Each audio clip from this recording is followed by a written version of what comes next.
Hostel ఏం చేస్తారు చెప్పండి? ఈ ప్రభుత్వం కూలిపోవాలి, ఈ ప్రభుత్వం పడిపోవాలి, ర్యాలీలు చేద్దాం, ధర్నాలు చేద్దాం, పదా ప్రభుత్వానికి వ్యతిరేకంగా ధర్నాలు చేద్దాం, పాస్టర్లందరూ ఏకమవ్వాలి, క్రైస్తవులందరూ ఏకమవ్వాలి పదా అంటుంటారు. ర్యాలీలు చేస్తావు, రాస్తా రోకోలు చేస్తావు. నీ దేవుడు శాతగానోడు అనుకున్నావా, దేవుడు లేడనుకుంటున్నావా నువ్వు? అసలు పెద్ద పెద్ద పాస్టర్లని వాళ్ళు ఏం చేస్తారు తెలుసా? నా సంఘంలో ఉన్న జనాలందరి చేత నేనేం చేస్తానో తెలుసా? ఓటు నీకే ఏపిస్తా, నా చర్చికి రావాలే, కొట్టి చంపేసేవారు ముయ్యకపోతే నన్ను అడగండి. రావాలి నా చర్చికి, కానీ మామూలుగా ఉండదు, చంపేసి జైల్లో పోయి ఆత్మరక్షణ కోసం చంపినా అంటా నేను అంటున్నాను. పబ్లిక్ గా సోషల్ మీడియాలో నేను నరకానికి పోవటానికి కూడా సిద్ధం అన్నాడు అంటే అలాంటి వాళ్ళని వెలివేయాలా వద్దా?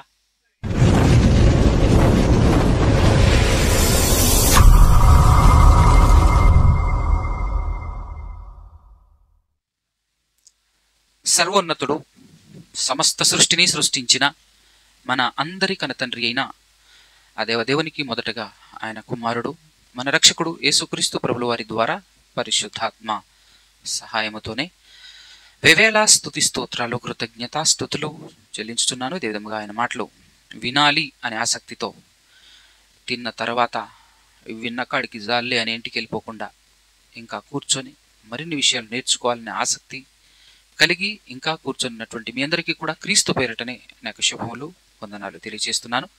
ఇప్పటి వరకు మనం ఒక మంచి పాఠం నేర్చుకున్నాం. ఆ పాఠంలో మరి అది ఎప్పుడో కాదు, ఇందాకనే మనం నేర్చుకున్నాం కాబట్టి ఒకసారి ఏం నేర్చుకున్నామో కాస్త చెప్పే ప్రయత్నం చేస్తారా? ఫస్ట్ ఆఫ్ ఆల్ టైటిల్ చెప్పండి, ఏం నేర్చుకున్నామో? ఇజ్రాయేలీలకు శత్రువులు ఎవరు? ఎవరు చెప్పండి? ఇజ్రాయేలీలకు శత్రువులు ఎవరయ్యా అంటే ఇజ్రాయేలీలే కదా. ఈ పాఠం మనం నేర్చుకున్నాం. ఇందులో ఉన్నటువంటి అడ్డుగడుగు మీరు గుర్తుపెట్టుకుంటే ఈ పాఠం అర్థమవుతుంది. ఇప్పుడు నేను చెప్పబోయే పాఠం అర్థమవుతుంది. రెండు ఇంటర్లింకే. అయితే జాగ్రత్తగా వినండి. ఇశ్రాయేలీయులకు శత్రువులు ఇశ్రాయేలీయులే అని మనం విన్నాము, చూసాము. అయితే ఇంకాస్త ముందుకెళ్ళి మనం ఆలోచన చేస్తే, ఈ పాఠంలో ఇంకాస్త డీప్గా మనం ఆలోచన చేస్తే, ఇశ్రాయేలీయులకు శత్రువులు అందరు ఇశ్రాయేలీయులు కాదు, అందరూ ఇశ్రాయేలీయులు అందరూ కాదు అని చెప్పొచ్చు మనం బైబిల్ జాగ్రత్తగా పరిశీలనాత్మకంగా చదివితే. ఎందుకు అనంటే, ఇశ్రాయేలీయులలో సామాన్య జనం ఉన్నారు చాలా మంది కదా, సామాన్య ప్రజలు. వాళ్లకు ముందు పెద్దలు ఉంటారు, అవునా? వాళ్ళకు ముందు పెద్దలు ఉంటారు. జనరల్గా ఏ మనిషి అయినా సరే, ఇప్పుడు మీరైనా కూడా మీ స్వతహాగా మీరు బైబిల్ చదువుకొని నేర్చుకొని వాటి ప్రకారంగా నడుస్తున్నాను అనేవాళ్ళు ఒక్కడు ఉండరు. మీరు కూడా ఎవరో ఒకరిని ఆధారం చేసుకుని, ఎవరో ఒక పెద్ద ఆయన ఉంటాడు, అయితే పాస్టరా, లేకపోతే ఆ గల్లీలో ఒక పెద్ద ఆయన, సంఘ పెద్దనా, ఎవరో ఒకరిని మనం డిపెండ్ అవుతాం, ఎవరో ఒకరిపైన డిపెండ్ అవుతాం కదా. వారినే పెద్దలు, న్యాయాధిపతులు అని పిలవటం జరిగింది ఇశ్రాయేల్. అలాంటి పెద్దలు, న్యాయాధిపతులు, ప్రవక్తలు అనబడినటువంటి వాళ్ళు ఎవరైతే ఉన్నారో వాళ్ళే ఇశ్రాయేలీయులకు ప్రధాన శత్రువులు. ఇశ్రాయేలీయులు నాశనానికి కారణం వాళ్ళే. ఎవరు? వారే అనే వాస్తవాన్ని మనం ఇప్పుడు చూద్దాం. ఎందుకు అని అంటే ఇది మనకు అవసరం. చూద్దామా? Very good. ఒకసారి ఇర్మియా గ్రంథం 27వ అధ్యాయము 6 నుంచి. ఇప్పుడైతే అంటే ఇప్పుడైతే అని రాయబడింది అక్కడ. ఎప్పుడైతే ఎలా చదవాలి బైబిల్? ఇర్మియా గ్రంథం రాస్తున్నప్పుడు, లేదంటే ఈ పదాలు పలుకుతున్నప్పటి కాలంలో, ఆ కాలం గుర్తుండాలి. ఏ కాలం అది? క్రీస్తుకు పూర్వము 600 నుంచి, లేదంటే క్రీస్తుకు పూర్వము 606 నుంచి 586 వరకు ఉన్నటువంటి మధ్య కాలంలో, ఆ కాలంలో జరుగుతున్నటువంటి పరిస్థితుల్లో దేవుడు ఇర్మియా ద్వారా పలుకుతున్నటువంటి మాటలు. అప్పుడు మాట్లాడుతూ ఏం చెప్తున్నాడు దేవుడు అనంటే, ఇప్పుడైతే దేశములన్నింటినీ అన్నాడు. చూడండి, నాట్ ఓన్లీ ఇజ్రాయెల్, మిద్యాను దేశం కానివ్వండి, పక్కన ఐగుప్తు కానివ్వండి, మోయాబు కానివ్వండి, తర్వాత ఏదోము కానివ్వండి, అమ్మోనీయులు కానివ్వండి, అమోరీయులు కానివ్వండి, ఫిలిస్తీయులు కానివ్వండి, కనానీయులు కానివ్వండి, అక్కడ ఉన్నటువంటి వాళ్ళందరూ, అన్ని దేశాలు, చుట్టుపక్కల ఉన్నటువంటి అన్ని దేశాలు, అన్ని దేశములన్నింటినీ నా దాసుడగు బబులోను రాజైన నెబుకద్నెజరు వశము చేయుచున్నాను. ఎవరు చేస్తున్నారు? ఎవరి వశం చేస్తున్నారు? ఆ దేశాలన్నింటినీ కలగలిపి ఎవరి వశాన పెడుతున్నారు అనే విషయం మనకు గుర్తుండాలి. చెప్పండి. దేవుడు. ఎందుకంటే ప్రపంచంలో ఉన్నటువంటి దేశాలన్నీ ఎవరిది? దేవునివి దేవునివి. అందరూ ఆయన హ్యాండ్ ఓవర్లో ఉండటమే, అందరూ ఆయన స్వాధీనములో ఆయన ఆధీనములో ఉండాల్సిందే. అందరూ ఆయన వారే, ఆయన ప్రజలే, ఆయనది ఈ భూమి ఆకాశం సమస్తము. కాబట్టి ఆయన అంటున్నాడు, ఇప్పుడు అయితే నేను ఈ దేశాలన్నింటినీ ఎవరి చేతికి అప్పగించుచున్నాను? బబులోను రాజైన నెబుకద్నెజర్ అని ఆయన చేతికి అప్పగించుచున్నాను. అన్ని దేశాలని ఆయన చేతికి అప్పగించేస్తే ఆయన ఏమవుతాడు? చక్రవర్తి అవుతాడు. ఒక దేశానికి అయితే రాజు, అన్ని దేశాలపైన రాజుని ఏమంటారు తెలుసా? చక్రవర్తి అంటారు, రాజు కాదు చక్రవర్తి అంటారు. దానివల్ల ఇంకేమైంది అని అంటే ఆ రాజ్యము కాస్త సామ్రాజ్యమైంది. ఈ లోకంలో తెలియని అమాయకులు చరిత్ర చదువుకొని అంటారు, అబ్బాబాబాబాబాబా నెబుకద్నెజర్ రాజు ఎంత పరాక్రమవంతుడు, ఎంత బలవంతుడు, ఎంత బలశాలో తెలుసా? ఆ కాలంలో చాలా దేశాలను ఓడించి తన గుప్పెట్లు పెట్టుకుని తాను చక్రవర్తి అయ్యాడు, సామ్రాజ్యాన్ని స్థాపించినటువంటి అధినేత అని మాట్లాడతారు. నీ బొందా ఆయన బొందా. అక్కడ చేసింది దేవుడు. దేవుడే ఈ అవిధేయులైనటువంటి ప్రజలందరినీ పట్టుకొచ్చేసి ఆయన చేతికి అప్పజెప్పాడు. అలా అప్పజెప్పటంతో మహానుభావుడు అతను కూడా విర్రవీగి కాస్త ఎక్కువ చేస్తే అతన్ని కూడా సరిగ్గా బుద్ధి చెప్పాడు. బుద్ధి చెప్పటం కాదు, మనం మాట వరుసకు చెప్తాం గడ్డి పెడతాడు, కానీ నిజంగా గడ్డి పెట్టాడు. ఆ నెబుకద్నెజర్ రాజుకి నిజంగా గడ్డి తినిపించాడు దేవుడు. ఏమిరో సమస్తము జరిపించుచున్నది నేను, నువ్వు నా చేతిలో ఆట వస్తువు ఓవర్ చేస్తున్నావు ఏంది నాయనా అని అన్నాడు. మనం కూడా అంతే, ఎవరైనా అంతే. అది గుర్తుపెట్టుకోవాలి. మనకు జ్ఞాపకం ఉండాలి, మన విశ్వాసంలో ఉండాల్సినటువంటి విషయం అది కదా. అదే చెప్తున్నాడు చూడు. చరిత్ర, ప్రపంచ చరిత్రలో తొంగి చూచి చరిత్ర పుస్తకాలు చదివిన ఇదే ఉంటది, ఇక్కడ బైబిల్ చదివిన ఇదే ఉంటుంది. అంత ఖచ్చితమైనటువంటి గ్రంథం బైబిల్. ఇప్పుడు చదవండి మాట ఎంత బాగుందో. ఇప్పుడైతే దేశములన్నింటినీ నా దాసుడట. ఏనా ఇశ్రాయేలుడా ఇతను? యూదుడా ఇతను? ఒక అన్యుడు. ఎవరు? ఆ అన్యునితో, ఆ అన్యుని గురించి ఏం మాట్లాడుతున్నాడు దేవుడు? నా దాసుడు. అది లెక్క. ఏమంటాడు? నా దాసుడు, నా దాసుని చేతికి అన్ని దేశాలను అప్పగిస్తున్నాను. నెక్స్ట్ కండిషన్, బబులోను రాజైన నెబుకద్నెజరు వశము చేయుచున్నాను. అతన్ని సేవించుటకై భూ జంతువులను కూడా విడిచిపెట్టట్లేడట. భూ జంతువులను కూడా అతని వశము చేయుచున్నాను. అతని స్వదేశమునకు కాలము వచ్చు వరకు సమస్త జనులు అతనికిని అతని కుమారునికిని అతని కుమారుని కుమారునికిని దాసులై ఉందురు. ఆ కాలము రాగా బహు జనముల మహారాజులు అతని చేత దాస్యము చేయించుకొందురు. ఏ జనము, ఏ రాజ్యము బబులోను రాజైన నెబుకద్నెజరునకు దాస్యము చెయ్యనొల్లక బబులోను రాజు యొక్క కాడిని తన మెడ మీద పెట్టుకొనదో దానిని నేను అతని చేత బొత్తిగా నాశనము చేయించు వరకు ఆ జనమును ఖడ్గము చేతను, క్షామము చేతను, తెగులు చేతను శిక్షించెదను. ఇదే యెహోవా వాక్కు అన్నాడు. చూడండి, అక్కడ ఇజ్రాయేలీయులు ఉన్నా, యూదులు ఉన్నా, నో ఫరక్, అందరిని ఏకరీతిగా చూస్తున్నాడు దేవుడు. ఎందుకు? వీళ్ళు కూడా అందరితో పాటే అయ్యారు కాబట్టి. అందరికి ప్రత్యేకముగా దేవుని మాటను బట్టి బ్రతికే తీరైతే ప్రత్యేకముగా చూస్తాడు దేవుడు. కానీ నువ్వు కూడా అందరితో పాటు సమానంగా అందరిలో కలిసిపోయి బ్రతుకుతుంటే, అందరూ బ్రతుకుతున్నట్టే బ్రతుకుతుంటే నిన్ను కూడా వాళ్ళతో పాటు సమానముగా చేయటం తప్పేమీ కాదు. అది ఆయన స్టైల్, అది ఆయన విధానం. కాబట్టి ఇశ్రాయేలీయులు, యూదులు అనుకునేటటువంటి వారు కూడా మిగతా జనాలతో పాటు కలగలిపి బ్రతుకుతున్నారు కనుక అందరితో పాటే కలగలిపేసాడు దేవుడు వాళ్ళని కూడా. ఏ దేశమైతే బబులోను చేతి క్రిందికి, బబులోను కాడి క్రిందికి రాదో, బబులోనుకు దాస్యం చెయ్యదో వాళ్లను నేను అంతు చూస్తా అంటున్నాడు దేవుడు. గుర్తుపెట్టుకోండి జాగ్రత్తగా, ఈ పాయింట్ గుర్తుపెట్టుకోండి. నెక్స్ట్ మాట చదవండి ఇప్పుడు. కాబట్టి 9వ వచనమండి. మీ ప్రవక్తలేమి, సోదెగాండ్రేమి, కలలుగను వారేమి, కాలజ్ఞానులేమి, మంత్రజ్ఞులేమి, మీరు బబులోను రాజునకు దాసులు కాకుందురు అని మీతో పలుకునప్పుడు మీరు వారిని లక్ష్య పెట్టకుడే. మీ మధ్యలో ఉన్నటువంటి పెద్దలు, మీ మధ్యలో ఉండేటటువంటి ప్రవక్తలు, మీ మధ్యలో ఉండేటటువంటి పాస్టర్లు అనొచ్చుగాక. అలా జాగ్రత్త, అలాంటి మాట వినకండి. నెక్స్ట్, మీరు మీ భూమిని అనుభవింపకుండా మిమ్మును దూరముగా తోలివేయునట్లును, మిమ్మును నేను వెళ్ళగొట్టునట్లును, మీరు నశించునట్లును, అంటే మీరు నాశనమైనట్లును అయిపోవాలని వారు అంటే అలే ప్రవక్తలు, పెద్దలు, న్యాయాధిపతులు, అధిపతులు, వారు అబద్ధ ప్రవచనములు మీకు ప్రకటింతురు. ఏ ఉద్దేశంతో? మిమ్మల్ని నాశనం చేయాలని, సామాన్య ప్రజలందరినీ నాశనం చేయాలని. ఆ సామాన్య ప్రజలకు ముందుండి నడిపిస్తున్నటువంటి పెద్దలు ఏం చేస్తారట? అబద్ధాన్ని ప్రకటిస్తారట. అబద్ధ ప్రవచనములు మీకు ప్రకటింతురు. అయితే ఏ జనులు బబులోను రాజు కాడి క్రిందికి తమ మెడను వంచి అతనికి దాస్యము చేయుదురో ఆ జనులు తమ దేశములో కాపురముండనిచ్చెదను. వారు తమ భూమిని సేద్యపరుచుకొందురు. నేను వారికి నెమ్మది కలగజేతును. ఇదే యెహోవా వాక్కు. అర్థమవుతుందా? Next continuation. నేను ఆ మాటలను బట్టి యూదా రాజైన సిద్కియాతో ఇట్లాంటిని. ఎవరు? ఇర్మియా గారు. యూదా రాజైన సిద్కియా ఎవరు? యూదులకు రాజు, చిట్ట చివరి రాజు, రైట్? బబులోను రాజు యొక్క కాడిని మీ మెడ మీద పెట్టుకొని అతని జనులకును దాసులైన ఎడల మీరు బ్రతుకుదురు. రాజా, సిద్కియా రాజా, మీరు బ్రతుకుదురు. బబులోను రాజునకు దాసులు కానొల్లని జనుల విషయమై యెహోవా ఆజ్ఞ ఇచ్చినట్లు ఖడ్గము చేతనైనను, క్షామము చేతనైనను, తెగులు చేతనైనను నీవును నీ ప్రజలను సావనేలా. కావున మీరు బబులోను రాజునకు దాసులు కాకుందురు అని మీతో చెప్పు ప్రవక్తలు అబద్ధమే ప్రకటించుచున్నారు. ఏం ప్రకటించుచున్నారు? అబద్ధమే ప్రకటించుచున్నారు. నేను వారిని పంపలేదు, వారి మాటలను అంగీకరింపవద్దు. ఇదే యెహోవా వాక్కు. నేను మిమ్మును తోలివేయునట్లును మీరును మీతో ప్రవచించు మీ ప్రవక్తలను నశించునట్లును వారు నా నామమును బట్టి అబద్ధముగా ప్రవచించుచున్నారు.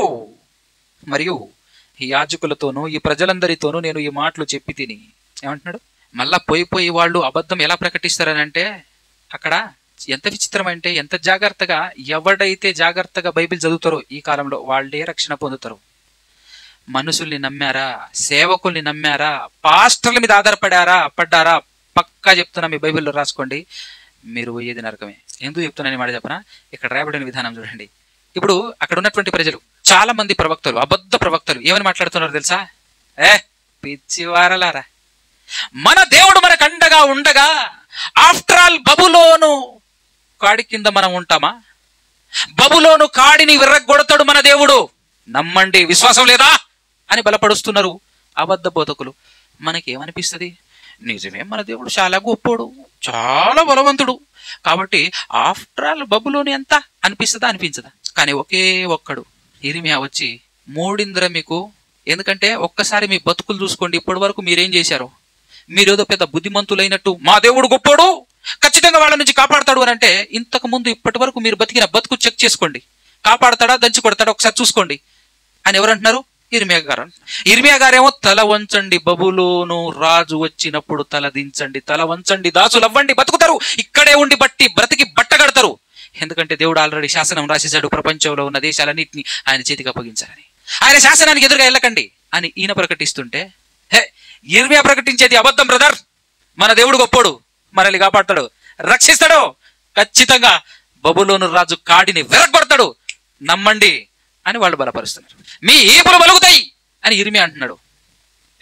ఈపులు బలగవు, ఏం బలగవు అని చెప్పేసి వీళ్ళు అంటారు. ఎవరి మాట నమ్ముతారు? వాళ్ళు ఎవరి మాట నమ్మాలి? జనరల్గా మనిషికి ఏ మాట నచ్చుతుంది? నువ్వు ఎన్ని పాపాలు చేసినా, ఎన్ని తప్పులు చేసినా దేవుడు నీకు చల్లగా చూస్తాడంటేనే మనం నమ్ముతాం. అవునా కదా? నువ్వు పాపం చేయకపోతేనే దేవుడు నీ తోడు ఉంటాడు, నువ్వు పాపం చేస్తే తొడకలు తీస్తాడు అని అన్నా మనకు నమ్ముతారా? అది వాస్తవం. ఇర్మియా గారు చెప్పేది అదే. అందుకోసం ఎప్పుడైనా మనల్ని మనం చెక్ చేసుకోవాలి, బైబిల్ ఎంత జాగ్రత్త చదవాలి. అందుకోసమే నేను అంటున్నాను, సేవకులు నమ్మకండి, బోధకులు పెద్దోళ్ళని నమ్మకండి. ఎందుకంటే అందరూ మనుషులు మారుతారు, వాక్యం మారదు. కాబట్టి ఎంత జాగ్రత్తగా చదవాలో తెలుసా? చదువుకున్న వాళ్ళు, మీరు చదువుకున్నారు అంటే దానికి కారణం దేవుడు, మీరు నమ్మినా నమ్మకపోయినా. అలా ఎలా అంటారేమో, దానికి ఇంకొక రోజు అడగండి, చక్కగా గంట సేపు కూర్చొని పాఠం చెప్తాను. నిజమే, దేవుడే నాకు నేర్పించాడు. ఇంత చదువుకుంటానికి గల కారణం దేవుడే అన్న వాస్తవం నీకు అర్థమవుతుంది. ఎందుకు చదివించాడు దేవుడు నీకు అని అంటే, ఇదిగో ఈ గ్రంథాన్ని నువ్వు చదువుతావని. నువ్వే చదువుకొని ఇంట్లో కూర్చున్నావు అనుకో, నువ్వు నరకానికే. నీకు చదువునిచ్చింది, చదువు వెలుగు అంటుంటారు కదా, 10 మంది చదువు లేని వాళ్లను నువ్వు వెలిగిస్తావని. మళ్ళా స్వార్థం కోసం కాదు నడిపించాల్సిందే. దేనికోసం? స్వార్థం కోసం కాదు. దేవుడు అనేక మంది ప్రవక్తలను పంపిస్తా ఉంటే ఆ ప్రవక్తల మాటలు వినకుండా మాకు చెప్పాడు దేవుడు అని చెప్పేసి దొంగ ప్రవక్తలు పుట్టుకొచ్చేది. ఎందుకో తెలుసా? పేరు కోసం, ప్రఖ్యాతి కోసం, పలుకుబడి కోసం, బతుకు తెరువు కోసం. ఆనాటికి ఈనాటికి నేటికి తప్పలేదు. బతుకు తెరువు కోసం బైబిల్ పడుతున్న వాళ్ళు చాలా మంది ఉన్నారు. జాగ్రత్త చూసుకోండి. తీయటి మాటలు చెప్పి మనల్ని లోబరుచుకుంటారు, తీయటి మాటలు చెప్పి ఈడ్చుకుపోతారు. ఉన్నదున్నట్టుగా మీరు వచ్చినా రాకపోయినా ఎలాగూ యేసు ప్రభు చెప్పేశాడు, కొందరే ఇరుకు మార్గంలో ప్రవేశించేది అని. నేను బలవంతంగా మిమ్మల్ని కూర్చోబెడితే మీరు ఉండరు. దేవుడు ఆకర్షిస్తేనే తప్ప ఎవ్వరు నా దగ్గర రారు అని యేసుప్రభువే చెప్పాడు. నా తండ్రి ఆకర్షిస్తేనే తప్ప మీరు నా దగ్గరికి రారు అని ఆయన తేల్చి చెప్పేశాడు.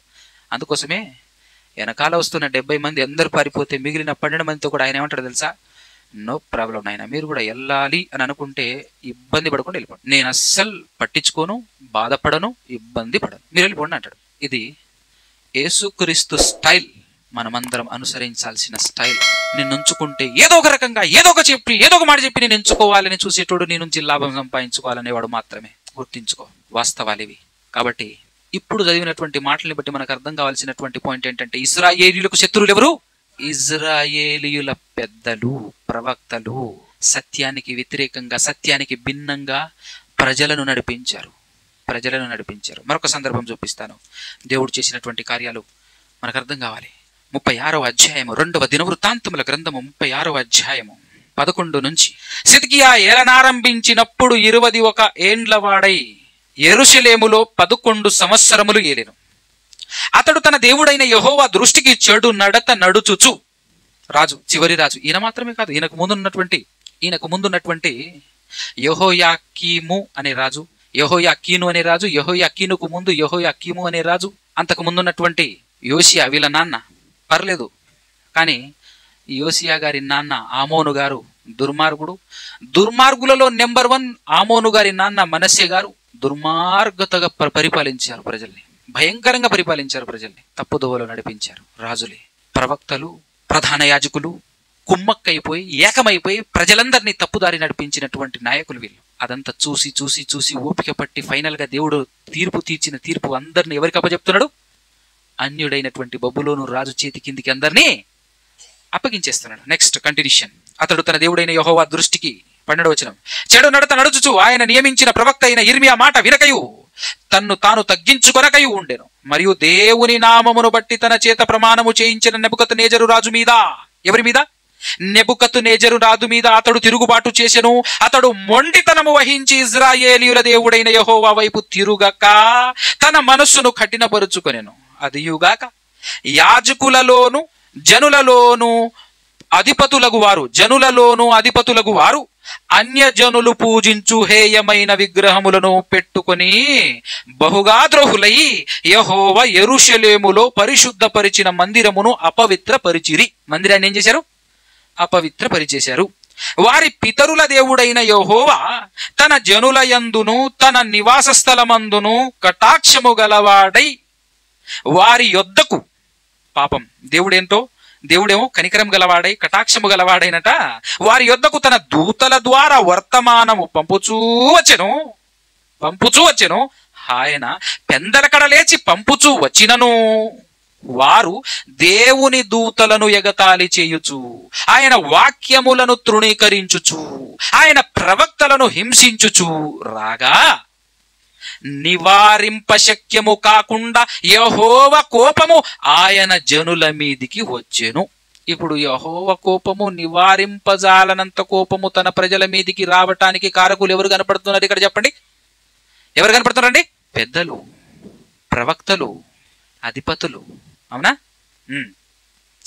అలా నివారింపశక్యము కాని కోపము, దేవుని కోపము వారి మీదికి వచ్చి ఏం చేసిందో చూద్దాం. 17వ వచనం. ఆయన వారి మీదికి కల్దీయుల రాజును రప్పింపగా. ఎవరి కల్దీయుల రాజు? ఎవరండి? ఆయనే. ఇప్పటి వరకు మనం చదువుకున్నాం కదా, ఆ నెబుకద్నెజరు, వాళ్ళ దేశం పేరు బబులోను, జాతి పేరు కల్దీయులు. కల్దీయులు అనగానే వేరే వాళ్ళు ఏమో కాదు, వాళ్ళే. కల్దీయుల రాజును రప్పింపగా అతడు వారికి పరిశుద్ధ స్థలముగానున్న మందిరములోనే, ఎక్కడ? పరిశుద్ధ స్థలముగా ఉన్న మందిరములోనే వారి యవ్వనులను, మీరు నోట్ చేసుకోవాల్సిన మాటలు, వారి యవ్వనులను ఖడ్గము చేత సంహరించెను. అతడు యవ్వనుల యందైనను, యువతుల యందైనను, ముసలివారి యందైనను, నెరిసిన వెండ్రుకలు గల వారి యందైనను కనికరింపలేదు. ఎందుకు కనికరింపలేదు? దేవుడు వారినందరినీ అతని చేతికి అప్పగించెను కాబట్టి కనికరింపకుండా, యువకులు, ముసలోళ్ళు అని చూడకుండా అందరినీ మందిరములోనే గోచేశారు. అర్థమవుతుందా? ఎందుకు? ఈ మాట బాగా మీకు అర్థం కావాలి. మందిరములో జొరబడి మందిరములో ఉన్నటువంటి ప్రజలను చిన్న పెద్ద తేడా లేకుండా చంపుతున్నారు కల్దీయులు వచ్చి. సాధారణంగా మనం ఆలోచన చేద్దాం. ఇక్కడ అదే ఇప్పుడు జరిగిందనుకో, ఏం చేస్తారు పాస్టర్లు? ఏం చేస్తారు చెప్పండి? ఈ ప్రభుత్వం కూలిపోవాలి, ఈ ప్రభుత్వం పడిపోవాలి, ర్యాలీలు చేద్దాం, ధర్నాలు చేద్దాం, పద ప్రభుత్వానికి వ్యతిరేకంగా ధర్నాలు చేద్దాం, పాస్టర్లందరూ ఏకమవ్వాలి, క్రైస్తవులందరూ ఏకమవ్వాలి, పద అంటుంటారు. అవునా? అప్పుడు అనిపిస్తుంది, నీ మొహానికి ఏనాడైనా దేవుని నమ్మిన ఆవురనువు అనిపిస్తుంది నాకు. అవునా కదా? దేవుణ్ణి దాటి దేవుణ్ణి కాదని అన్యుడు నీ మందిరాన్ని చేరగలడా? ఏమంటే నీ మందిరం దాకా వచ్చాడు అని అంటే పర్మిషన్ దేవుడిచ్చాడనే సోయి నీకు ఉండొద్దు. ర్యాలీలు చేస్తావు, రాస్తా రోకోలు చేస్తావు. నీ దేవుడు శాతగానోడు అనుకున్నావా? దేవుడు లేడనుకుంటున్నావా నువ్వు? అసలు ఆపాలనుకుంటే ఆయన ఆపలేడా? నీ దేవుణ్ణి దాటి నీ దాకా వచ్చేసాడు వాడు. ఉందా విశ్వాసం? నేటి క్రైస్తవ్యంలో ఉందా విశ్వాసం అంటున్నా. దేవుని మీద ఆధారపడే పాస్టర్లు ఉన్నారా? ఆర్ఎస్ఎస్ దళం వచ్చింది, చర్చిని కూలగొట్టిందని ఓ అని బతుకుంటారు. బజరంగ దళాలు వచ్చారు, చర్చిని కూలగొట్టారు, కనికరమే లేకుండా లోపల ఉన్న వాళ్ళని చంపుతున్నారు అని మొత్తుకుంటున్నారు. వింటున్నారు కదా ఛానల్స్లలో? దాన్ని అడ్డం పెట్టుకుని డబ్బులు సంపాదించేటటువంటి దుర్మార్గమైన పాస్టర్లు చాలా మంది ఉన్నారు. దుర్మార్గమైన పాస్టర్లు అని చెప్పి ఆ చర్చికి మేము సహకారం అందిస్తాం, సహాయం అందిస్తాం, దాతలు రండి ముందుకు, దాతలు వచ్చేసేయండి, ఇస్తే దోచుకుందామని. అలాంటి దుర్మార్గులైన పాస్టర్లు ప్రస్తుతం చెలరేగుతున్నారు. అలాంటి వారి చేతిలో క్రైస్తవ్యం నలిగిపోతుంది. అర్థం కావాలి. దేవుడు అంటే ఏమనుకుంటున్నారు? దేవుని మీద విశ్వాసం ఉందా? దేవుని పర్మిషన్ లేకుండా అసలు దేవుడు అంటే ఎంత చులకననుకుంటున్నారు అసలు మీరు? దేవుడు పర్మిషన్ ఇవ్వకుండా ఒక కల్దీయుడు మందిరములో జొరబడగలడా? ఏమంటే నీ మందిరం కూలింది అని అంటే నువ్వు చేస్తున్న దోషాలు, నువ్వు చేస్తున్న అరాచకాలు, నువ్వు చేస్తున్న పాపము దానికి కారణము తప్పించి దేవుడు పర్మిషన్ ఇస్తేనే నీ చర్చి కూలింది అని ఏ ఒక్కడైనా పసిగడుతున్నాడా? ఏ ఒక్కడైనా ఆలోచిస్తున్నాడండి? ఎందుకు ఆలోచించట్లేడో తెలుసా? మనం బైబిల్ చదివే పాపాన పోం. మనం ఇంత జాగ్రత్తగా బైబిల్ ఎందుకు చదువుతాం? పాస్టర్లు ఏమంటే అదే పొలోమని పోవటం. ఈ రోజున్నటువంటి పాస్టర్లు నన్ను అడిగితే 99% సిరికి దాసులే తప్ప దేవునికి దాసులు ఒక్కర్లేరు. నిజం. కొన్ని చోట్ల పెద్ద మీటింగ్లు జరుగుతుంటాయి, వేల కొలది జనాలు ఉంటారు. ఎంతమంది జనాలు వచ్చారు దేవుని పట్ల భయముతో భక్తితో అని అనుకుంటే మనకంటే వెర్రోళ్ళు ఇంకెవ్వరు ఉంటారు. ఎందుకో తెలుసా? అక్కడ మిమ్మల్ని బలవంతంగా తీసుకెళ్లిన పాస్టర్లకు వాటా ఉంటది 100%. కళ్ళారా చూసినా? మీ సంఘాన్ని తీసుకురా, మీ ఆటో ఛార్జీ ఒక హెడ్కు ఇంత, అదంతా ఎవరి వశం? పాస్టర్ల వశం. మనం గొర్రెలంగా వెనక ముందు ఆలోచించమయ్యగారు రమ్మంటున్నాడు, పద. ఇవన్నీ జరుగుతున్నాయి తెలుసా? అర్థం కావాలి మనకు. మందిరం దాకా చేరిండు అన్యుడు అని అంటే నేను చెప్తున్నాను, ఎవడు చెప్పినా నమ్మకండి. వాస్తవం ఏంటో తెలుసా? ఈరోజు మందిరం వరకు అన్యుడు చేరాడు అంటే 100కి 1000% దేవుని పర్మిషన్ ఉంది అక్కడ.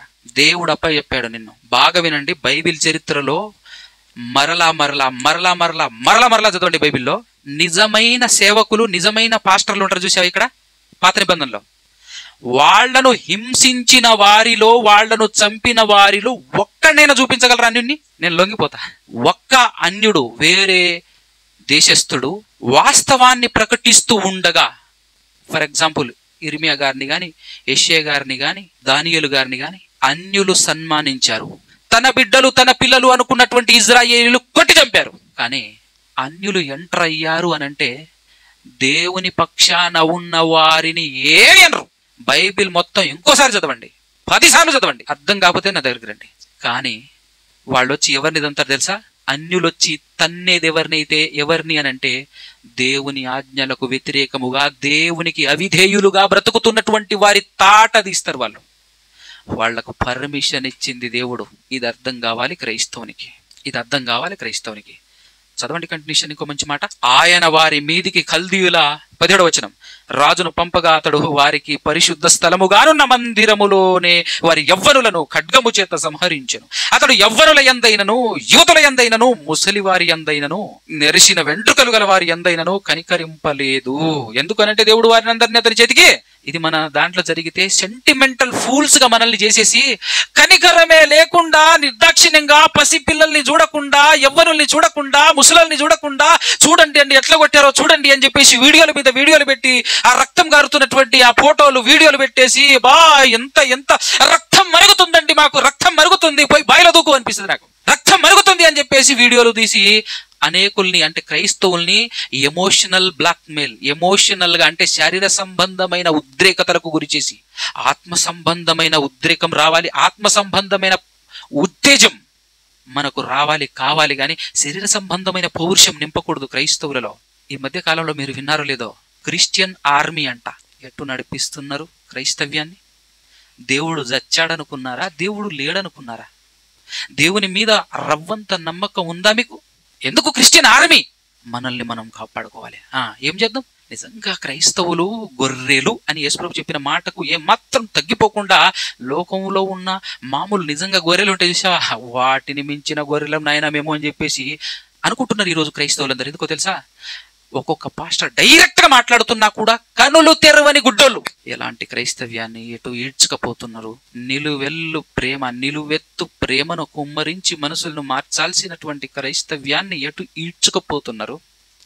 మొదటి శతాబ్దంలో త్యాగంతో కూడిన క్రైస్తవ్యాన్ని ఈరోజు సమాధి చేస్తున్నది ఎవరు? One and only pastor Mahashailu. అవునంటారా కాదంటారా? నమ్మాలి, వాస్తవాలు కదా. ఈ విధంగా క్రైస్తవ్యాన్ని రెచ్చగొడుతున్నటువంటి దుర్మార్గపు పాస్టర్లు ఈరోజు క్రైస్తవ్యాన్ని పబ్లిసిటీ కోసం, యూట్యూబ్లో వచ్చే డబ్బుల కోసం, అది జాలక మళ్ళీ అడుక్కోటాలు, బిల్డింగ్ల మీద బిల్డింగులు కట్టుకోవటం, కార్లు బంగ్లాలు కట్టుకోవటం, కొనుక్కోవటం, మళ్ళా అటు ఇటు పోయినప్పుడు ఏం చెప్తారు తెలుసా? పాఠం చెప్పయ్యా అని నించోబెట్టాలి. ఈ లోకానికి ఏమీ తీసుకొని రాలేదు, ఈ లోకంలో నుంచి ఏమీ తీసుకొని పోలేము. ఎందుకురా మరి బంగ్లా కట్టావు నువ్వు? అడిగేటోడు లేడు. ఏంది? అడిగేటోడు లేడు. ఆయన నేను చెప్పేది నాకు వర్తించదు, అంతేనా కదా? నేను మీకు చెప్తున్నాను, అది మీరు పాటించండి, నాకు సంబంధం లేదు, నేను కట్టుకుంటా. ఇది ఈరోజు బోధకుల స్టైల్. అర్థమవుతుందా? చదవండి, కంటిన్యూషన్ ఇప్పుడు 18వ వచనం.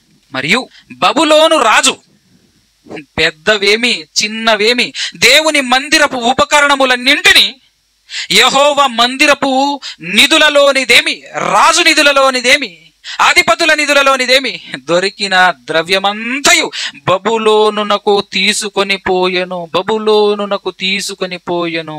దేవుని పర్మిషన్ లేకుండా తీసుకొని పోతారా చెప్పండి మీరు? ఎవరు? నెక్స్ట్, అది యుగాక కల్దీయులు దేవుని మందిరమును తగులబెట్టి. ఈరోజు కూడా చాలా చూస్తున్నాం కదా మనం. అబ్బో చర్చిలు కూలగొట్టేశారు, చర్చిలు కాల్చేశారు, కాబట్టి మీరు బీజేపీకి ఓటేయకండి, దానికి ఓటేయకండి, దీనికి ఓటేయకండి. నువ్వు ఎన్ని ఓట్లు వేసినా ఎవరికి వాళ్ళనో ఆయన డిసైడ్ చేస్తాడు, వాళ్ళే గెలుస్తారు. నీకు ఆయన మీద నమ్మకం లేదు కాబట్టి నువ్వు జనాన్ని నమ్ముకున్నావు, దేవుణ్ణి కాదు. జనాన్ని నమ్ముకున్నావు కాబట్టి హే రండి రండి మనం అందరం వాళ్ళకి ఓటేద్దాం, వీళ్ళకి ఓటేద్దాం. ఎందుకు చెప్తున్నావు ఈ మాట? అసలు దాంతో నీకేం పని? ఆయన డిసిషన్ తీసుకునేది దేవుడు. ఈ దేశాన్ని ఎవరి చేతికి అప్పచెప్పాలో, ఎవరిని నిలబెట్టాలో ఆయన వశంలో ఉన్నప్పుడు మధ్యలో నీ కుప్పిగంతులేంది? ఎందుకు? పెద్ద పెద్ద పాస్టర్లు అనే వాళ్ళు ఏం చేస్తారు తెలుసా? నా సంఘంలో ఉన్న జనాలందరి చేత నేను ఏం చేస్తానో తెలుసా? ఓటు నీకే వేపిస్తా, నాకేంటి? ఒక మాటలో చెప్పాలంటే మిమ్మల్ని అమ్మటం, విశ్వాసుల్ని అమ్మకానికి పెట్టడం. మీకు తెలియని కూడా తెలియదు, మీరు అమ్ముడు పోతారు. మీకు తెలియనేకుండా మిమ్మల్ని అమ్మేస్తుంటారు. అవునంటారా కదంటారా? బైబిల్ విలువలు ఈరోజు క్రైస్తవంలో కనపడుతుందా?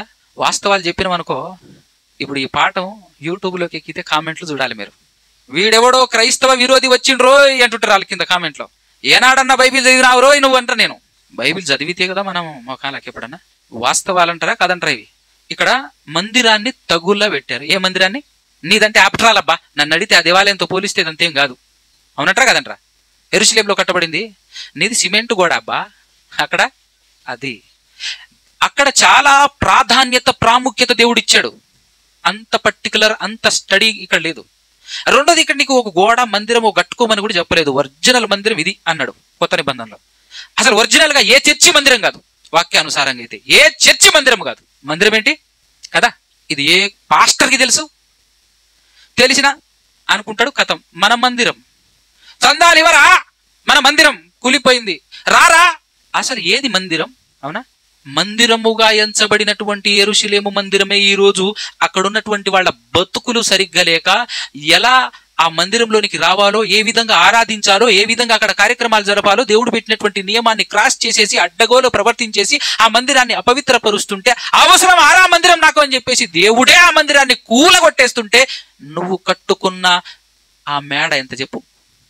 అక్కడ నీ బతుకు బాగలేకపోతే దాన్ని ఎందుకు ఉంచుతాడు చెప్పు? కూల్చడా? కూలుస్తుంటే మళ్ళా నీ మూలు కూడా ఏంది, నీ నీళ్ళు కూడా ఏంది, మళ్ళా నీ సడుగులేంది, మళ్ళీ ఇజ్రాయేలీల టైపులో చేసింది దుర్మార్గం. అది తట్టుకోలేక చూడలేక దేవుడు ఆ కొంపని కూల్చేస్తే మళ్ళీ నీ ఏడుపేంది? సెంటిమెంటల్గా మళ్ళీ మిగతా క్రైస్తవుల్ని రెచ్చగొట్టుడేంది? సోషల్ మీడియాను వేదికగా చేసుకొని మిగతా వాళ్ళందరినీ పోడు చేయటం ఏంటి? వాళ్ళు బైబిల్ చదవరు, మీరు బైబిల్ చదవరు, దొందు జరిపారు సరిగ్గా. పద రాస్తారు, ఒక చేద్దాం, ధర్నా చేద్దాం. ఏడనుందా బైబిల్లో? ఇంట్లల్లో జొరబడి మొదటి శతాబ్దపు క్రైస్తవ్యాన్ని హింసిస్తే అక్కడి నుంచి ఇక్కడికి, ఇక్కడి నుంచి అక్కడికి పారిపోతూ ఉంటే, నాన్న మీరు చూపించాల్సిన ప్రేమ ఇదే. క్రైస్తవ్యం అంటేనే ఇది. మీరు అలానే వెళ్ళి ముందుకు సాగండి. ప్రపంచం మారబోతుంది. మీరు తిరగబడితే క్రైస్తవ్యం ఇక్కడే ఆగిపోతుంది. మీరు తిరగబడకుండా మీ ప్రేమనే చూపించండి. వాళ్ళు కొట్టినా, చంపినా, ప్రాణం పోతున్నా కూడా. యేసుక్రీస్తు ప్రభుల వారి తదనంతరం స్టెఫెనును చూడలే, నిర్దాక్షిణ్యంగా నిలబెట్టి చంపుతుంటే, ఒక్కొక్క దెబ్బలు, రాళ్ల దెబ్బలు తగులుతుంటే, రక్తం కారుతుంటే మోకరించి ప్రార్థన చేశాడు. తండ్రి అని యేసు ప్రభు పలికినటువంటి మాటకు ఏమాత్రం తగ్గిపోని లెవెల్లో క్రీస్తును అనుసరించిన మహానుభావుడు ఆయన. ఈ పాపం వీళ్ళ మీద మోపకు. అది కదా క్రైస్తవ్యపు సువాసన, అది కదా క్రైస్తవ్యపు విలువలు. ఈరోజు పనికి మాలిన దొంగ పాస్టర్లు ఎన్నన్నా తక్కువేనండి, ఎన్ని మాటలన్నా తక్కువే. ఎక్కువ మాటలు మనం ఉచ్చరించకూడదు కాబట్టి ఉచ్చరించట్లేను కానీ, ఒక దుర్మార్గుడు రీసెంట్గా రెచ్చిపోయి మాట్లాడుతున్నటువంటి మాటలు వింటుంటే నాకు ఏడవాలో బాధపడాలో అస్సలు అర్థం కాలేదండి. అసలు ఒక రకంగా ఏడ్చేశాను నేను. ఎందుకో తెలుసా? ఆ దుర్మార్గుడు ఏమంటున్నాడు తెలుసా? చర్చిలు కూలగొడుతుంటే ఎలా ఆగబుద్ధి అవుతుంది మీకు? నా రక్తం మరిగిపోతుంది. నా చర్చికి రావాలే పాస్టర్ అంట వాడు దుర్మార్గుడు. నా చర్చికి రావాలే, కొట్టి చంపేసేవారు మూయకపోతే నన్ను అడగండి. రావాలే నా చర్చికి, కానీ మామూలుగా ఉండదు. చంపేసి జైల్లో పోయి ఆత్మరక్షణ కోసం చంపినా అంటా నేను అంటున్నాడు. ఒరే నువ్వు క్రైస్తవునివారా? పాస్టర్ సంగతి పక్కన పెట్టు, నువ్వు క్రైస్తవునివా? ఆత్మరక్షణ అంటే ఏంటి? నీ ఆత్మను చంపడానికి వచ్చినాడు ఆయన. ఆత్మరక్షణ కోసం చంపి పోలీస్ స్టేషన్లోకి వెళ్ళేటాడంట. ఆత్మరక్షణ కోసం చంపినా అంటాడంట. వాడు పాస్టరా, దుండగుడా, దుర్మార్గుడా? వాడు డైరెక్ట్ గా చెప్తున్నాడు. గొర్రెలకు అర్థం కావట్లేదు. అక్కడ మళ్ళీ కొంతమంది వెనకాల పాస్టర్లేనట. క్రైస్తవ్యానికి శత్రువులు ఎవరు చెప్పండి ఇప్పుడు? మనకండి, పాస్టర్లేనండి. ఆ పాస్టర్ అని పేరు పెట్టుకున్నటువంటి ఆయన ఏమన్నాడు తెలుసా? మిమ్మల్ని తప్పుతోవలో నడిపిస్తున్నానని అనుకుంటున్నారా మీరు? మిమ్మల్ని రెచ్చగొడుతున్నానని అనుకుంటున్నారా మీరు? రేపటి దినాన దేవుడు నన్ను అడగొచ్చు, బాబు నువ్వు నా సంఘాన్ని ఉద్రేకపరిచి తప్పుద్రోవలో నడిపిస్తున్నావని చెప్పేసి దేవుడు నాతో చెప్తాడు. చెప్పినా పర్లేదు, నన్ను నరకానికి దోషేసినా పర్లేదు, నేను మాత్రం ఇలాంటి రెచ్చగొడతానంటే ఆమెన్ అంటున్నారు. బడ మీ మీద ఏంద్రా మాటలో ఆమెనా? ఎంత డైరెక్ట్ చెప్తున్నాడండి. ఒక మాట చెప్పనా? ఎవరే నరకానికే పోయేదైతే నీకు బైబిల్ ఎందుకురా? నీకు బైబిల్ ఎందుకు నన్ను అడిగితే? నువ్వైనా నేనైనా మనమందరం ఈరోజు బైబిల్ పట్టింది ఎందుకు చెప్పు? ఆ నరకం ఉంది, దాన్ని తప్పించుకొని దేవుడున్న మహాలోకానికి వెళ్ళాలనే కదా. నువ్వు నరకానికే వెళ్ళేదైతే నీకు బైబిల్ ఎందుకు? నీకు సంఘం ఎందుకు? నీ ముఖానికి పాస్టర్ అనే పేరు ఎందుకు చెప్పు? ఇంతమందిలో పబ్లిక్ గా సోషల్ మీడియాలో నేను నరకానికి పోవటానికి కూడా సిద్ధమన్నాడు అంటే అలాంటి వాళ్ళని వెలివేయాలనా వద్దా? తరిమేయాలనా వద్దా? నీలాంటోడు సంఘములో ఉండటానికి నీలాంటి వాడికి చోటు లేదు. వివాదాలకు చోటు లేదు సంఘంలో. నీలాంటి గొడవలు పెట్టేవాడు, గొడవలకు రెచ్చగొట్టేటటువంటి వాడికి సంఘంలో స్థానం లేదు నాన్న అని తరిమి పంపించాలా, ఇంటికి పంపించాలా వద్దా? కానీ ఆమెన్ మళ్ళా ఆ దొంగ ముఖం ఎలా మాట్లాడుతున్నాడు తెలుసా? ఏమండి మనం చర్చిలోకి వచ్చి కొడుతున్నాడు కాబట్టి మనం మామూలు కాదు, రిటర్న్ పిచ్చ కొట్టి చంపేసిన తర్వాత దేవుని దగ్గరికి వెళ్ళేసి తండ్రి నన్ను క్షమించవా అని అడిగితే క్షమించడా అని అడుగుతుంటే వెనకాల దొంగ పాస్టర్లు అందరూ కలిసి క్షమిస్తాడు. ఏంటండి అది? అసలు ఏం నడిపిస్తున్నాడు? ఎటు నడిపిస్తున్నాడు సంఘాన్ని, క్రైస్తవ్యాన్ని? అయినా కళ్ళు తెరవట్లేరు క్రైస్తవులు. మూడింది క్రైస్తవ్యానికి, పక్కా చెప్తున్నాను, మూడింది క్రైస్తవ్యాన్ని. క్రైస్తవులందరినీ నరకానికి నడిపిస్తున్నది ఎవరో ఇప్పుడు మనకు అర్థం కావాలి. ఎవరు? అందుకోసమే మిమ్మల్ని వందనాలు చెప్పి బతిమాలు కొనుచున్న విషయం ఏంటో తెలుసా? అమ్మలారా, తల్లులారా, అక్కలారా, బైబిల్ చదవండి అమ్మా. మీరు బైబిల్ చదవండి గట్టిగా. మీరు బైబిల్ చదవకపోతే మిమ్మల్ని ఈడ్చుకపోతారు, ఎట్టు పడితేట్టు నడిపిస్తారు. ఒక విధానం ఉండదు, ఒక పద్ధతి ఉండదు, ఒక లెక్క ఉండదు. వాడికి తోచింది చెప్తాడు. అర్థమైందా? తోచింది చెప్తాడు. కాబట్టి ఇదిగో ఎంత క్లియర్గా మనకు కనబడుతుంది. నేను చెప్పిన ఒక మాట మాత్రం మర్చిపోకండి. ఒకటి ఏంటో చెప్పనా? పాత నిబంధన గ్రంథంలో కానీ కొత్త నిబంధన గ్రంథంలో కానీ సేవకులను, నిజమైన సేవకులను, దేవుని కోసం నిలబడిన వాడిని అన్యుడు కొట్టినట్టుగా ఎక్కడైనా ఉందా? ఉండదు. ఎందుకంటే అలాంటి వారిని అన్యులు సన్మానిస్తారు. ఎందుకు అంటే సమస్తం దేవుని హ్యాండ్ ఓవర్లో ఉంది. దేవుడు నడిపిస్తున్నాడు. నువ్వు అనుకోవచ్చు బజరంగ్ దళ్ అని, నువ్వు అనుకోవచ్చు ఆర్ఎస్ఎస్ అని. వాళ్ళ వెనకాల ఉండి వాళ్ళను నడిపిస్తున్నది దేవుడు అని నీకు ఎప్పుడు అర్థం అవుతుందో అప్పుడు నీ మనోనేత్రాలు వెలిగిన అర్థం. ఆఫ్టర్ ఆల్ వాళ్ళు ఎంతండి, ప్రపంచాన్ని ఏలినటువంటి చక్రవర్తి అయినటువంటి నబుకద్నెజరే తన వశములో ఉండగా, ఆఫ్టర్ ఆల్ ఒక్క దేశములో ఉన్న ఒక చిన్ని ఆర్గనైజేషన్ దేవుని కంట్రోల్లో ఉండదా? ఎవడికి భయపడుతున్నావు నువ్వు? ఈరోజు ఆర్ఎస్ఎస్లకు భయపడి, బజరంగ్ దళ్ అని వాళ్లకు భయపడి ఎన్ని వేషాలు వేస్తున్నారు పాస్టర్లు తెలుసా? వాళ్ళ పేరిట క్రైస్తవ్యాన్ని అవహేళన పాలు, క్రైస్తవ్యాన్ని నిందల పాలు, క్రైస్తవ్యాన్ని శరీర సంబంధమైన విధానంలో రెచ్చగొడుతూ డబ్బులు సంపాదించుకుంటూ ఫేమస్లు పబ్లిసిటీలు సంపాదించుకుంటూ బతుకుతున్నటువంటి సండాలమైనటువంటి పాస్టర్లు ఉన్న కాలం కాదా ఇది? కళ్ళారా మీరు చూస్తున్నదే కదా. మనం ఇలానే ఉంటే మనకు తెలియకుండా మనల్ని అమ్మేసి మనల్ని పక్క నరకానికి నడిపించి సర్వనాశనం, క్రైస్తవ్యాన్ని మనల్ని మాత్రం క్రైస్తవ్యాన్ని గంగలు కలుపుతారు ఎవరు? ఈ పాస్టర్లే. కాబట్టి క్లియర్గా అర్థం కావాలి, దేవుడు ఎంత గొప్పవాడో దేవునికి తెలియకుండా ఇక్కడ ఏమీ జరగదు. దేవుని ఆధీనంలోనే సమస్తం జరుగుతున్నటువంటి విశ్వాసం లేకపోతే వాడు క్రైస్తవుడే కాదు. ఎవరికి భయపడాలి? దేవునికి తప్ప ఇంకెవరికి భయపడటానికి లేదు. ఎవడైనా సరే ఆయన ఆజ్ఞ ప్రకారంగా నడవాల్సిందే. ప్రపంచంలో ఉన్నది ఆయన ఒక్కడే దేవుడు, ఆయన తప్ప వేరే దేవుడు లేడు. ఆయన ఆజ్ఞ ప్రకారం వ్యతిరేకి కూడా. ఈరోజు ఈ భారతదేశాన్ని ఎవరికి చేతికి అప్పచెప్పాలనో, ఎవరి ఆధీనంలో ఉంది ఆ సోయి నీకెందుకు లేదు? కంగారు పడుతున్నావు. కంగారు పడటం, కంగారు పెట్టడం. చదవండి ఇంకొక మాట ఇక్కడ. ఇదిగాక కల్దీయులు దేవుని మందిరమును తగులబెట్టి యెరూషలేము ప్రాకారమును పడగొట్టి దాని యొక్క నగరులన్నింటినీ కాల్చివేసిరి, దానిలోని ప్రశస్తమైన వస్తువులన్నింటినీ బొత్తిగా పాడు చేసిరి. దేవుని పర్మిషన్ లేకుండా ఇదంతా జరుగుతుందండి? అర్థం కావాలా వద్దా మనకు? మనం ఈరోజు క్రైస్తవులం. ఎలా నడవాలి? ఎలా బ్రతకాలండి? మరీ ముఖ్యముగా సంఘానికి వెలుపట ఉన్నటువంటి వారు ఎవరు? అన్యులు, క్రైస్తవేతరులు కదా. వాళ్లతో మనం ఎలా నడుచుకోవాలో బైబిల్ చూపించిందా లేదా? కొత్త మనకు చెప్పిందా లేదా? చూద్దాం ఒకసారి. మొదటి తెస్సలోనికీయులకు రాసినటువంటి పత్రిక 4వ అధ్యాయము 10-12 వచనాలు కలిసి ఉండే చూడండి. అలాగుననే మాసిధోనియా యందంతటా ఉన్న సహోదరులందరినీ మీరు ప్రేమించుచున్నారు. సహోదరులారా, మీరు ప్రేమ యందు మరి ఎక్కువగా అభివృద్ధి నొందుచుండవలెననియు సంఘమునకు వెలుపటి వారి ఎడల, అంటే సంఘానికి బయట ఎవరు వాళ్ళు? అన్యులు. వారి ఎడల, సంఘమునకు వెలుపటి వారి ఎడల మర్యాదగా నడుచుకొనుచు. ఎలా నడుచుకొనుచు? మర్యాదగా నడుచుకొనుచు మీకేమీ కొదవ లేకుండునట్లు మేము మీకు ఆజ్ఞాపించిన ప్రకారము మీరు పరుల జోలికి పోక మీ సొంత కార్యములను జరుపుకొనుట ఎందును మీ చేతులతో పని చేయుట ఎందును ఆశ కలిగి ఉండవలెనని మిమ్మల్ని హెచ్చరించుచున్నాము. దీని ప్రకారంగా సేవకులు నడిపించాలి. అలాంటి ఈ దుర్మార్గులైన సేవకులు ఈరోజు ఏం చేస్తున్నారు? అన్యులతో ఎలా నడుచుకుంటున్నారు? వాళ్లను గెలికి, వాళ్లతో మర్యాద కాదు, వాళ్లతో పోరుకు సిద్ధమై, యుద్ధానికి సిద్ధమై మీరు కూడా రెచ్చిపోండి అని చెప్పేసి మిగతా క్రైస్తవులను రెచ్చగొడుతూ సోషల్ మీడియాలో మతోన్మాదాన్ని రేపుతున్నది ఈ దుర్మార్గులైన పాస్టర్లు కాదా? అందరూ కాదు, కొందరు. ఆ కొందరిని సపోర్ట్ చేస్తున్న అందరూ. అవునా? ఆ కొందరిని సపోర్ట్ చేస్తున్న అందరూ. ఆ కొందరిని సపోర్ట్ చేస్తున్న అందరూ. నెక్స్ట్ కొలస్సీ పత్రిక 4వ అధ్యాయం 5వ వచనం. సమయము పోనీయక సద్వినియోగము చేసుకొనుచు సంఘమునకు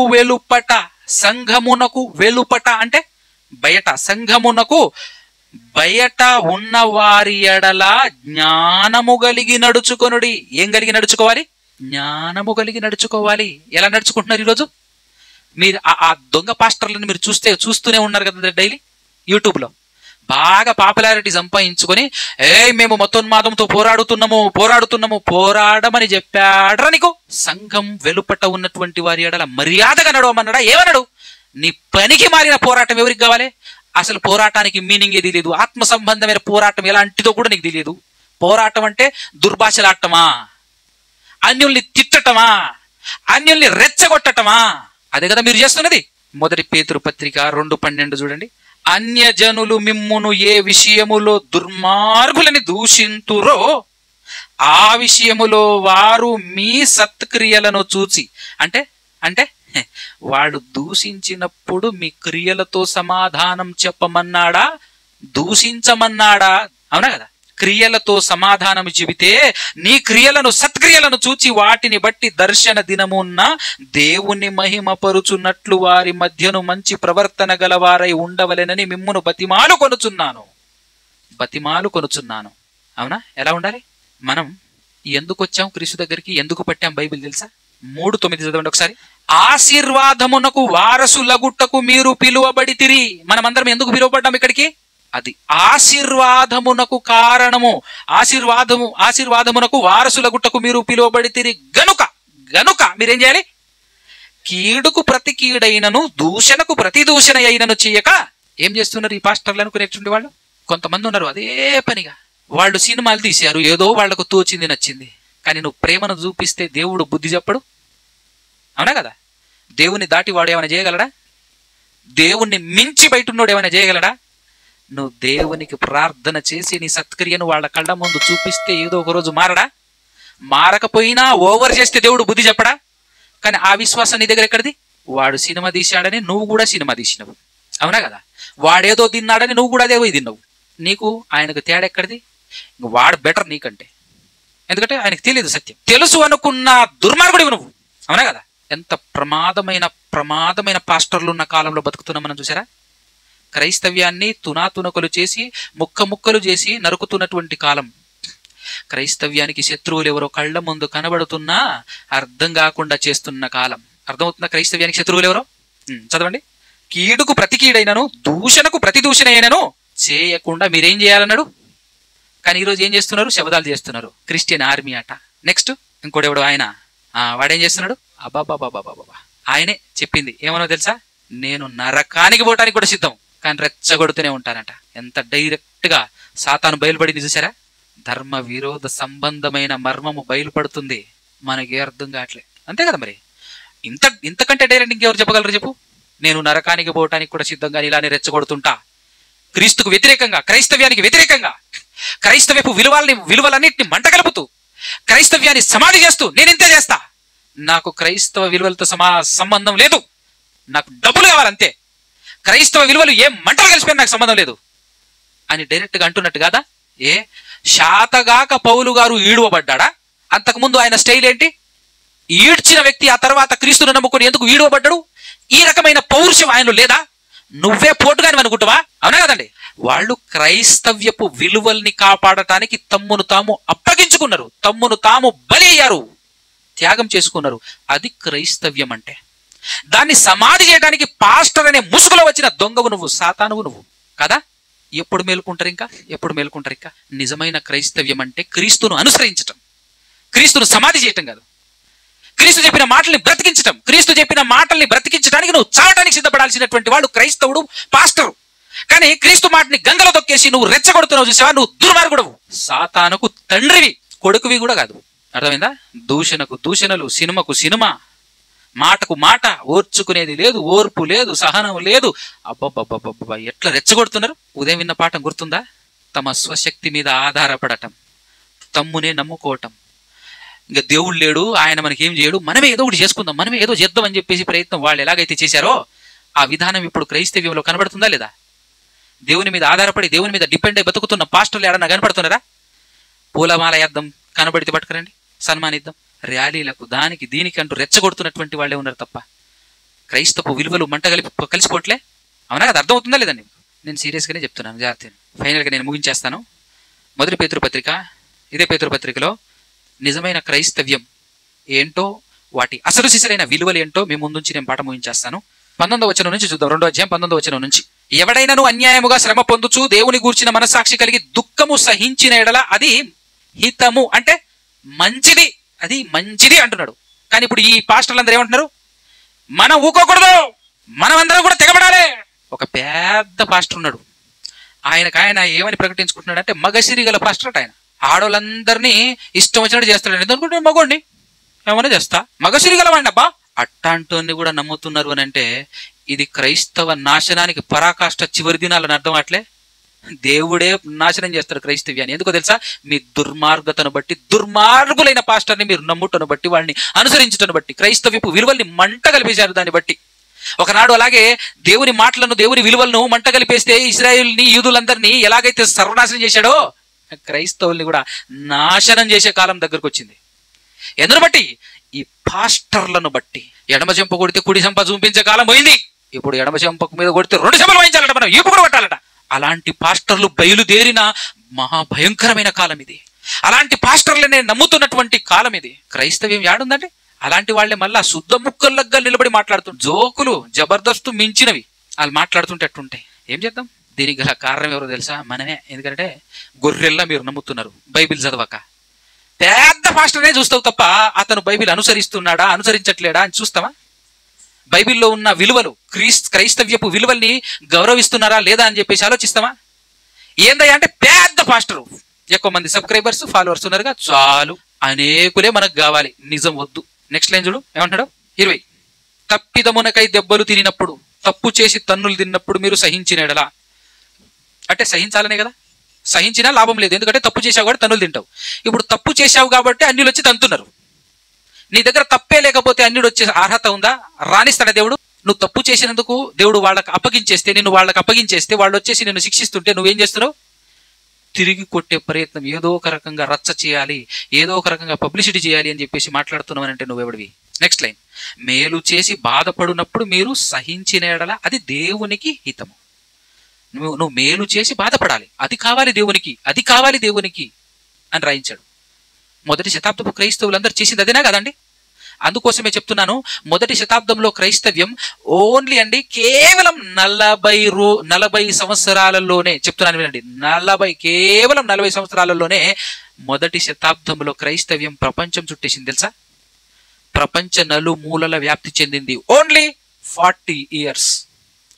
40 సంవత్సరాలలోనే అంత స్పీడ్గా వెళ్ళటానికి గల కారణం, ఆ కాలంలో బైకులు లేవు, కార్లు లేవు, బస్సులు లేవు, ట్రైన్లు లేవు, విమానాలు లేవు, హెలికాప్టర్లు లేవు, ఏమి లేవు. అయినా కూడా 40 సంవత్సరాల్లో ప్రపంచాన్ని ఎందుకు చుట్టేసింది అని అంటే క్రియల్లో ఉండే పవర్ అట్టుంటది. మాటల కంటే చేతలే ఎక్కువ సౌండ్ ఇస్తాయట, ఇంగ్లీష్ లో ఉంటుంది సార్. వాళ్ళకి చూపించారు కాబట్టి 40 సంవత్సరాల్లోనే ప్రపంచాన్ని చుట్టించారు. ఈరోజు ఇన్ని 100 సంవత్సరాలైనా ఇంకా క్షీణించిపోతుంది క్రైస్తవ్యం తప్పించి విస్తరించట్లే. ఎందుకు?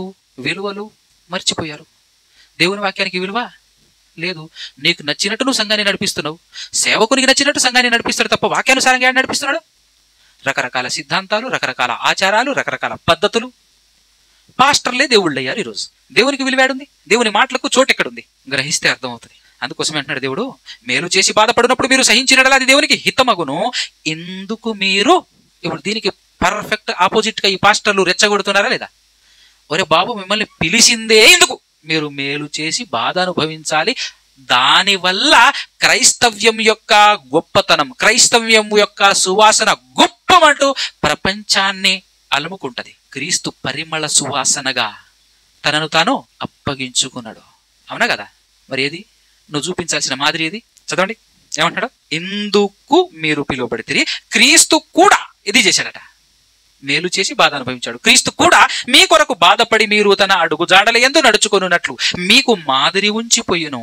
ఆయన పాపము చెయ్యలేదు. ఈరోజు నువ్వు పాపం చెయ్యండ్రా అని సంఘాన్ని హెచ్చరిస్తున్నావు, సంఘాన్ని పురిగొలుపుతున్నావు. దుర్మార్గమైన పాస్టర్లు. కానీ ఆయన పాపము చేయలేదు, ఆయన నోట ఏ కపటమును కనబడలేదు, ఆయన దూషింపబడి బద్దులు. ఈరోజు యూట్యూబ్ లో చూడండి, ఈయన మీద ఆయన వీడియో చేసిందని తక్కువ ఆయన రెచ్చిపోయి బూతులతో తిట్టుకుంటూ ఏ మాత్రం రవ్వంతా కూడా తగ్గిపోకుండా వాగ్వాదాలకు యూట్యూబ్ వేదికగా ఎంత బూతులు తిట్టుకుంటున్నారు తెలుసా? ఇంకొక ఆయన ఉంటాడు, హానికరమైన సన్నని. బూతులే. ఎవరితో వాగ్వాదం? అన్యులతో. దాన్ని ఎలా సమర్థించుకుంటున్నారు వాళ్ళు? పోరాటం అంట, మేము పోరాటం. నరకానికి పోయే పోరాటం, నరకానికి ఈడ్చుకొని పోయే పోరాటం అది. సంఘాన్ని ఏనాడు తెరుచుకుంటారు కళ్ళు? ఏనాడు ఓపెన్ అయితే నీ కళ్ళు? ఆయన పాపము చేయలేదు, ఆయన నోట ఏకపటమును కనబడలేదు, ఆయన దూషింపబడి బదులు దూషింపలేదు, ఆయన శ్రమ పెట్టబడి బెదిరింపక న్యాయముగా తీర్పు తీర్చు దేవునికి తన్ను తాను అప్పగించుకొనెను. ఈ దమ్ముందా ఈరోజు పాస్టర్లకు? ఎవరైనా ఏదైనా అన్నారనుకోండి, రిటర్న్ ఏదో ఒకటి అనకపోతే, ఏదో ఒకటి చెయ్యకపోతే మనసు తృప్తి పడదు, అన్నం ఎక్కదు, నిద్ర రాదు. అవునా? ఖచ్చితంగా ఒక వీడియో చేశాడు తన మీద అంటే ఏదో ఒక రకంగా కౌంటర్ వీడియో పెట్టాల్సిందే తప్ప సైలెంట్ గా దేవుని మీద భారం వేసేసి ఆగలేవా? రీసెంట్ గా మీలో కొంతమందికి తెలిసి ఉంటుంది, కొంతమందికి తెలియకపోవచ్చు. నాకు కూడా టార్గెట్ చేసి కొంచెం ఇబ్బంది పెట్టే ప్రయత్నమే చేశాడు నా ఒక సేవకుడు. వాడిలో ఉన్న తప్పులకు ఆధారాలు ఇన్నున్నాయి నా దగ్గర. నేను పెడితే మామూలుగా ఉండదు మళ్ళా. కానీ వాడు పెట్టాడని ఇప్పుడు నా హృదయం, నా మనసును తృప్తిపరచుకోవటం కోసం ఇప్పుడు నేను మాట్లాడి పెట్టాలి. నా మనసును తృప్తిపరచుకోకుండా ఆగి దేవుని మీద ఆశ కలిగి దేవుని మీద ఆధారపడి ఉంటే దేవుడు పని చేయడా? నాకు అదే ఆలోచన కలిగి సైలెంట్ అయినా. వాడేమనుకుంటున్నాడు తెలుసా? సరిగ్గా వేసాను పుర్ర పిల్లోడికి, కిమ్మనకుండా సైలెంట్ అయ్యాడు. రాడు మరో మాట మాట్లాడలేదు, చూడు సైలెంట్ అయ్యాడు అనుకుంటున్నాడు ఆయన. అనుకొని కానీ తతంగం అంతా ఎవరు చూస్తున్నారు? దేవుడు చూస్తున్నాడు. నేనేం మాట్లాడి పెట్టాలంటే సాక్ష్యాధారాలు ఇన్నున్నాయి, పెడితే తుప్పుక్కు తుప్పుక్కు తుప్పుక్కుని వస్తారు మోకాన. కానీ వద్దు, ఆయనకు అవకాశం ఇవ్వద్దు. పగ తీర్చడం ఎవరి పని? ఎవడేమనుకుంటే మనకేంది? సమస్తం చూస్తున్నది దేవుడు కాబట్టి సైలెంట్ అయినా, అది లెక్క. కాబట్టి ఇక్కడ ఏమన్నాడు? ఆయన దూషింపబడి బదులు దూషింపలేదు, ఆయన శ్రమ పెట్టబడి బెదిరింపక న్యాయముగా తీర్పు తీర్చు దేవునికి తను తాను అప్పగించుకొనెను. తను తాను, ఇది కదా క్రైస్తవ్యం యొక్క విలువలు. ఇంతేనా కదా? దీన్ని సమాజ్ చేశారా లేదా? ఎవరు సమాజ్ చేసింది? ఎవరు చెప్పాడు? ఒక మాట ముగించుకుందాం. క్రైస్తవ అనకండి, ఆ మాట అనండి. ఎవరు? పాస్టర్లే. ఈ మంచి తరుణంలో ఫైనల్గా ఒక మాట, క్రైస్తవ్యం, క్రైస్తవులు చేయాల్సిన ఎదగాల్సిన ఎత్తు ఎంతో చూపించి నేను పాట ముగించేస్తాను. 1 పేతురు పత్రిక 3:16. క్రైస్తవుల ఔన్నత్యం, ఉన్నతమైనటువంటి విషయం, క్రైస్తవులు ఎంతలా ప్రేమించాలి అని అన్నప్పుడు దానికి ఒక పరిమాణం అక్కడ ఇచ్చాడు. చదవండి. 1 యోహాను పత్రిక 3:16. ఆయన ఎవరు? యేసుక్రీస్తు ప్రభుల వారు మన నిమిత్తము ప్రాణము పెట్టాడు గనుక. ఏం పెట్టాడు? ఎందుకు? ఎదుటోని ప్రాణం తీయలేకనా? ప్రేమ చూపించటములో తనను తాను బలి అయినా, తన ప్రాణం పోయినా ప్రేమే చూపించాలి. అది క్రైస్తవ్యం. అందుకోసమే మన కోసం తాను ప్రాణం పెట్టాడు గనుక దీనివల్ల ప్రేమ ఎట్టిదో మనం తెలుసుకొనిచున్నాము. దీన్ని బట్టి మనం ఏం చేయాలి? మనము కూడా బాగా వినండి, మనము కూడా మన సహోదరుల నిమిత్తము ఏం పెట్టబద్దులై ఉన్నాము అంటే, మన సహోదరులు అంటే ఎవరి నిమిత్తం చెప్పండి? క్లారిటీ ఇవ్వనా? క్రైస్తవుల కోసమా అన్యుల కోసమా మనం ప్రాణం పెట్టబద్దులమైనాము? గట్టిగా చెప్పండి. మన క్రైస్తవులు అంటే సంఘంలో ఉన్నవారి కోసం ప్రాణం పెట్టాలా, బయట ఉన్న వాళ్ళ కోసం ప్రాణం పెట్టాలా? యేసుక్రీస్తు ప్రభువు వారు పాపుల కోసం ప్రాణం పెట్టాడా, నీతిమంతుల కోసం ప్రాణం పెట్టాడా? ఇప్పుడు నువ్వు సంఘంలో ఉన్న వారి కోసం ప్రాణం పెట్టబద్దులై ఉన్నావా, బయట ఉన్నటువంటి వారి కోసం ప్రాణం పెట్టబద్దులై ఉన్నావా? గట్టిగా చెప్పండి. కానీ నువ్వేం చేస్తున్నావు? ప్రాణం తీస్తున్నావు. నువ్వేం చేయాలి, ఏం చేస్తున్నావు, ఏం చేయమని సంఘాన్ని బోధిస్తున్నావు. కళ్లకు కట్టినట్టుగా నీట్గా యూట్యూబ్లలో కనబడట్లే సాతాను పరిచారకులు, అయినా అనుసరిస్తట్లే. మనం క్రైస్తవ్యానికి శత్రువులు 100కి 100% పాస్టర్లే అని గట్టిగా చెబుతాం. వాళ్ళు వచ్చి మనల్ని చంపినా చచ్చిపోతాం, కానీ వాస్తవాన్ని చెప్పి కళ్ళు తెరిపిద్దాం. కొందరినైనా అగ్నిలో నుంచి లాగినట్టు లాగుదాం. మనల్ని చంపేది అన్యులు కాదు. ఎందుకంటే మన వాక్యానుసారంగా మాట్లాడుతున్నప్పుడు మనల్ని చంపేది ఈ దుర్మార్గులే, దొంగ బోధకులే తప్పించి. యేసుప్రభు చెప్పాడండి. యేసుప్రభు ఏం చెప్పాడో తెలుసా? అనేక మంది ప్రవక్తలను చంపుచూ వచ్చిన దానా, యెరూషలేమా యెరూషలేమా అంటుంటాడా లేదా? నీ దగ్గరికి పంపబడినటువంటి ప్రవక్తలందరినీ మీరే చంపారు, అన్యులు కాదు, వాళ్లే చంపారు. ఎవరు? ఇజ్రాయేలీలే. ఎవరిని చంపారు? దేవుడు పంపించిన ప్రవక్తలందరినీ చంపింది ఎవరు? ఇజ్రాయేలీలే చంపారు. అందుకోసమే చక్కటి ఒక ఉపమానం కూడా చెప్తారు, మనందరికి బాగా తెలుసు, చదవాల్సిన అవసరం లేదు. ద్రాక్ష తోట నాటి గుత్తదారులకు ఇచ్చి దేశాంతరం పోయిన యజమానుడి తర్వాత పండ్ల కాలం సమయంలో తన వాటా కోసం అని చెప్పేసి తన దాసుల్ని పంపిస్తే కొందరిని కొట్టి, కొందరిని చంపి, కొందరిని రాళ్లు రువ్వి రకరకాలుగా చేశారట ఈ దుర్మార్గులు. మరలా కొంతమందిని పంపించాడట తన దాసుల్ని, వాళ్ళను కూడా అలాగే కొట్టారు, చంపారు, హింసించారు, చిత్రహింసలు పెట్టారట. పోనీలే నా కుమారుడిని పంపిస్తే సన్మానిస్తారేమో అని చెప్పేసి ఫైనల్ గా తన కుమారుడిని పంపించారట యేసుక్రీస్తు ప్రభువుని. అమ్మ ఇతను వారసుడు రాబోయే అని చెప్పేసి అతన్ని చంపి ఆ స్వాస్థ్యం మనం చేసుకుందామని చెప్పేసి ప్లాన్ చేశారట. ఎవరు వీళ్ళందరూ? ఇదంతా చేసింది ఎవరు? అన్యులా? దేవుని కోసం పని చేసే వాళ్లను సన్మానిస్తారే తప్ప ఇబ్బంది పెట్టరు అన్యులు. పక్కా వాస్తవం ఇది. కానీ దేవుని కోసం పని చేస్తున్న యథార్థ పరులను హింసించేది ఈ డబ్బు కోసం పనిచేసే దొంగ పాస్టర్లు. ఏం చేస్తారు తెలుసా? విశ్వాసులందరినీ రెచ్చగొట్టి ఇతరులను ద్వేషించేలా ప్రేరేపిస్తారు. విశ్వాసుల కడుపులో ద్వేషాన్ని నింపుతారు. నిజానికి ప్రాణం పెట్టైనా విశ్వాసులలో చేదైన వేరు ఏదైనా మొలవకుండా చూడాల్సిన పాస్టరు చేదైన వేర్లు నాటుతుంటాడు విశ్వాసుల హృదయాల్లో. అనవసరంగా వేరే సేవకుణ్ణి, వేరే పాస్టర్ని మీరు ద్వేషించండి, ద్వేషించండి, ద్వేషించండి, అక్కడికి వెళ్ళకండి, ఇక్కడికి వెళ్ళకండి అని విభేదాలు క్రియేట్ చేస్తుంది ఎవరు? పాస్టర్. అసలు సిసలైన సాతాను ఎవరు? పాస్టర్.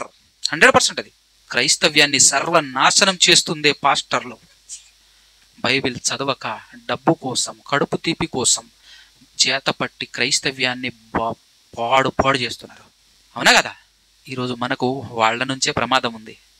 వాళ్లే మనల్ని ఏమైనా చేస్తే నో ప్రాబ్లం, దేవుడు మెచ్చుకుంటాడు, దేవుడు కాపాడతాడు. కాపాడకపోయినా మనం పరలోకం వెళ్తాం, అవునా? కానీ మనం అన్యులతో ఎలా ఉండాలి? మర్యాదగా నడుచుకోవాలి. మనం అది చేద్దాం, విలువల్ని గౌరవిద్దాం, యేసుక్రీస్తు ప్రభువుల వారి బాటలో నడుద్దాం, ఈ దుర్మార్గుల్ని పసిగడదాం. ఇలాంటి వాళ్ళ నుంచి కొందరినైనా కాపాడే ప్రయత్నం మాత్రం మర్చిపోకుండా చేద్దాం. దానికోసం ప్రయాసపడండి. బైబిల్ బాగా చదవండి.